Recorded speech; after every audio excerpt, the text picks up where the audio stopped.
Hello दोस्तों, कैसे हैं आप सभी लोग? स्वागत है, वेलकम है आपका हमारे यूट्यूब चैनल में। पेंशनर्स कर्मचारियों और फैमिली पेंशनर्स के लिए मैं कई सारी बड़ी इंपॉर्टेंट अपडेट्स या ब्रेकिंग न्यूज़ या बोल सकते हैं खबरें लेकर आया हूँ, जिनका डायरेक्टली और इनडायरेक्टली आपका असर जो है आपकी सैलरी और पेंशन पे पड़ने वाला है। तो कौन-कौन सी है वो खबरें पहले थोड़ा ब्रीफ में जान लेते हैं। सबसे पहली खबर आ रही है नौशल इंक्रीमेंट को लेकर के। जी हाँ दोस्तों, जून और दिसंबर में रिटायर हुए पेंशनर्स को अब नौशल इंक्रीमेंट मिलेगा।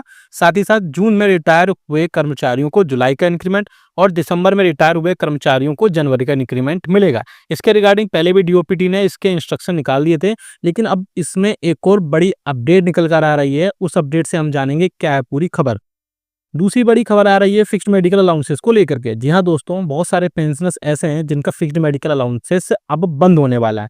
तो कौन-कौन से वो पेंशनर्स हैं जिनका फिक्स्ड मेडिकल अलाउंसेस बंद होने वाला है? एक बैड न्यूज़ बोल सकते हैं पेंशनर्स के लिए, क्योंकि fixed medical allowances OPD medicines के खर्च में एक खर्च के रूप में ₹1000 आपको प्रोवाइड कराए जाते हैं। ऐसे में अगर पेंशनर्स और फैमिली पेंशनर्स के लिए वो भी बंद हो जाता है तो उनको अब क्या करना है या किससे क्या सारी चीज़ें डिटेल में हम बताएँगे।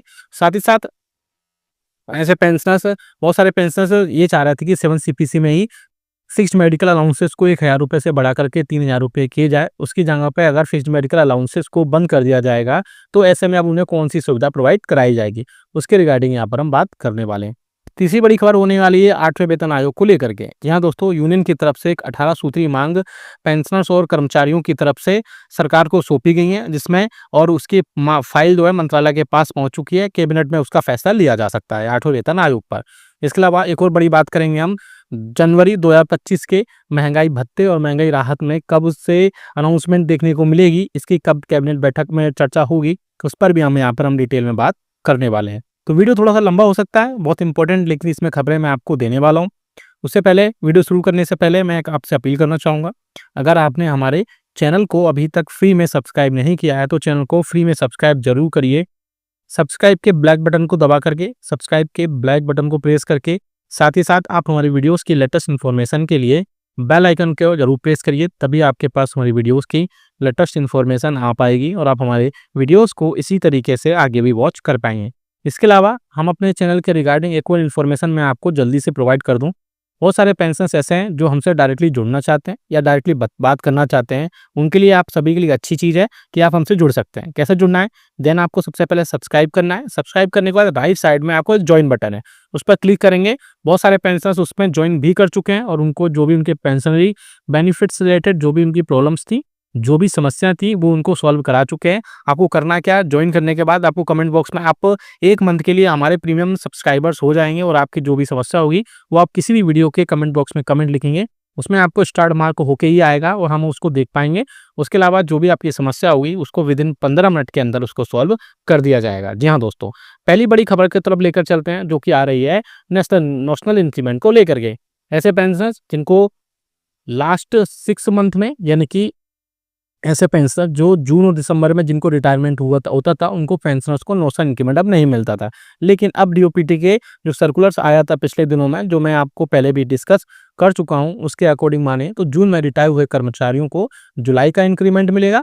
दिसंबर में रिटायरमेंट हुए कर्मचारियों को अब 2000 जनवरी का इंक्रीमेंट मिलेगा। इसके अलावा और भी कई सारी चीज़ें उसमें बदलने वाली है। जैसे कि मैं आपको बता दूं थोड़ा डिटेल में कि सिर्फ आपकी पेंशन बढ़ेगी, उसमें आपको अन्य जो लाभ है वो नहीं मिलेंगे। जैसे आपकी नौशल इंक्रीमेंट केवल पेंशन में वृद्धि करेगा, लेकिन इसके अलावा उसमें जो भी आपकी ग्रेच्युटी हुई, लीव इनकेसमेंट्स होंगे या फिर जो अन्य आपके रिम्बर्समेंट्स या अन्य आपके लीव जो भत्ते होंगे, उन पर कोई भी फ़ायदा वहाँ पर आपको नहीं मिलेगा। इसलिए बहुत सारे पेंशनर्स को ये डाउट था कि उनका अब सिर्फ पेंशन में वृद्धि होगी या फिर ग्रेच्युटी, लीव इनकेसमेंट या अदर चीज़ों को वहाँ पर ये सारी चीज़ें हो सकती हैं। तो वैसा नहीं है, आपको डायरेक्टली आपको सिर्फ आपकी पेंशन में बढ़ोतरी होगी। इससे क्या होगा, जो पुरानी पेंशनर्स थे उनको नुकसान हो सकता है।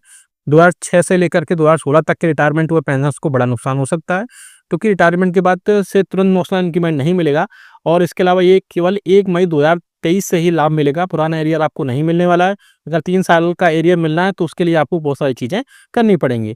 इसके अलावा एक और जो बड़ी चीज़ है, बहुत सारे पेंशनर्स के लिए हम दूसरी जो बड़ी खबर थी वो थी फिक्स्ड मेडिकल अलाउंसेस को लेकर के। जी हाँ दोस्तों, तो किन पेंशनर्स का, जैसे मैंने अपने वीडियो की शुरुआत में बताया कि बहुत सारे पेंशनर्स हैं जिनका फिक्स्ड मेडिकल अलाउंसेस बंद होने वाला है, तो आपको घबराने की ज़रूरत नहीं है। ऐसे पेंशनर्स हैं सिर्फ उनको ही बंद होगा जो कि अब सीजीएचएस की सुविधा ले रहे हैं। केंद्र सरकार ने जी हाँ दोस्तों, पुडुचेरी में केंद्र शासित प्रदेश के पेंशनर्स और पारिवारिक पेंशनर्स को केंद्रीय सरकार स्वास्थ्य योजना यानी कि सीजीएचएस की सुविधा देने का आदेश जारी कर दिया गया है। ऐसे में जो पेंशनर सब सीजीएचएस कवर में क्षेत्रों में रहते हैं, उन्हें आप फिक्स्ड मेडिकल अलाउंसेस नहीं दिया जाएगा।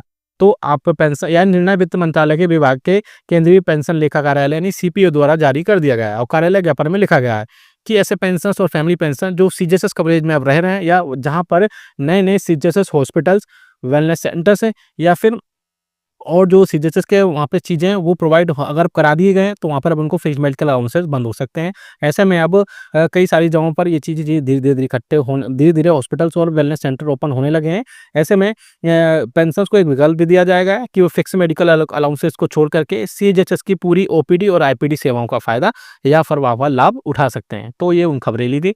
अब बात करते हैं तीसरी। हमने शुरू में अपने वीडियो में बताया कि 8वें वेतन आयोग को लेकर के 18 सूत्रीय मांगे जो मंत्रालय के पास भेज दी गई हैं और कैबिनेट पर इस पर जल्द से जल्द फैसला निकल कर आ सकता है। जैसा कि आप सभी को पता है कि 8वें वेतन आयोग को लेकर अब चर्चा तेज हो गई है और इनके खबरों की माने अप्रैल 2025 से इस पर आधिकारिक रूप से काम भी शुरू हो सकता है। इससे पहले विभिन्न विभागों और संगठनों की ओर से टर्म्स ऑफ रेफरेंसेस और कई सुझाव या रिकमेंडेशन सरकार को दिए जा रहे हैं, जिसमें एक हाल में ही भारतीय postal RMS administrative supervisor association ने 18 सूत्रीय मांगों का एक ज्ञापन भेजा है, जिसमें केंद्र कर्मचारियों और पेंशन भोगियों की कई अहम मांगों को शामिल किया गया है। लेकिन इनमें से सबसे पहली जो मांग थी उनमें थी एनपीएस कर्मचारियों को ओल्ड पेंशन स्कीम का लाभ मिले। जी हाँ दोस्तों, संगठन ने मांग की है कि नेशनल पेंशन स्कीम के अंतर्गत आने वाले कर्मचारियों को ओल्ड पेंशन स्कीम जैसी और पीएस जैसी सारी सुविधाएं प्रदान की जानी चाहिए, जिसमें 50% सुनिश्चित पेंशन, ग्रेच्युटी, मेडिकल सुविधाएं और अन्य कल्याणकारी सुविधाएं शामिल किया जाना चाहिए। दूसरा है कि फिटमेंट फैक्टर में संशोधन हो। जी हाँ दोस्तों, 7वें वेतन आयोग में जो फिटमेंट फैक्टर 2.757 रखा गया था, उसमें 8वें वेतन आयोग में इसे संशोधित कर उच्चतम स्तर पर तय किया जाए। साथ ही साथ पिछले 65 वर्षों में हुए बदलाव के आधार पर नया फॉर्मूला बनाया जाए।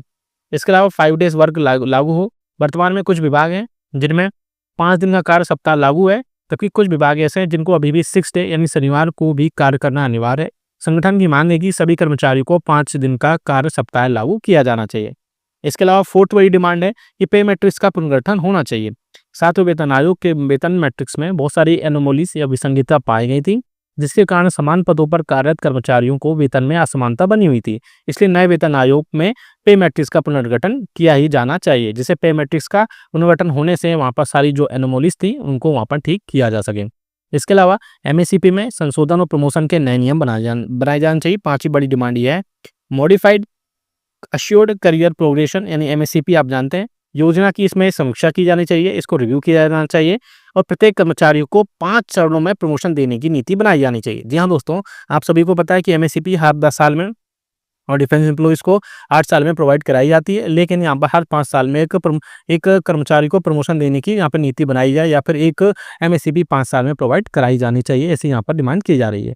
6 डिमांड है पेंशन न्यूनतम पेंशन सुनिश्चित की जानी चाहिए। जी हाँ दोस्तों, 50% न्यूनतम पेंशन सुनिश्चित करने के लिए एक मौजूद पेंशन योजना और जीपीएफ में मिलने वाले ब्याज के आधार पर पेंशन निर्धारण होना चाहिए। यानी कि आपकी पेंशन जब रिटायरमेंट के बाद जब कर्मचारी लाइफ टाइम अपनी सर्विस प्रोवाइड करता है पब्लिक वेलफेयर के लिए, तो वहाँ पर जब रिटायरमेंट होता है तो उसको 50% निश्चित पेंशन जरूर प्रोवाइड कराई जानी चाहिए। 7वीं है सभी कर्मचारियों के लिए एक नियमित ट्रेनिंग अनिवार्य होनी चाहिए। जी हाँ दोस्तों, सभी ग्रुप चाहे वो ए बी हो, सी हो या डी हो, सभी कर्मचारियों को हर साल 4 सप्ताह की अनिवार्य ट्रेनिंग दी जानी चाहिए ताकि वे अपने कार्य में बेहतर प्रदर्शन कर सकें। नेक्स्ट है प्रमोशन में वरिष्ठता और परीक्षा को समान रूप से मान्यता मिले। 50% प्रमोशन वरिष्ठता के आधार पर और 50% जो है प्रमोशन परीक्षा के आधार पर होना चाहिए। इससे कर्मचारियों को उनकी मेहनत व उनके अनुसार पर सारी चीज़ें मिल सके। इसके अलावा एलटीसी को लेकर भी एक बड़ी अपडेट है। एलटीसी में हवाई जहाज की यात्रा सुनिश्चित की जानी चाहिए। सभी कर्मचारियों को कम से कम एक बार अखिल भारतीय स्तर पर हवाई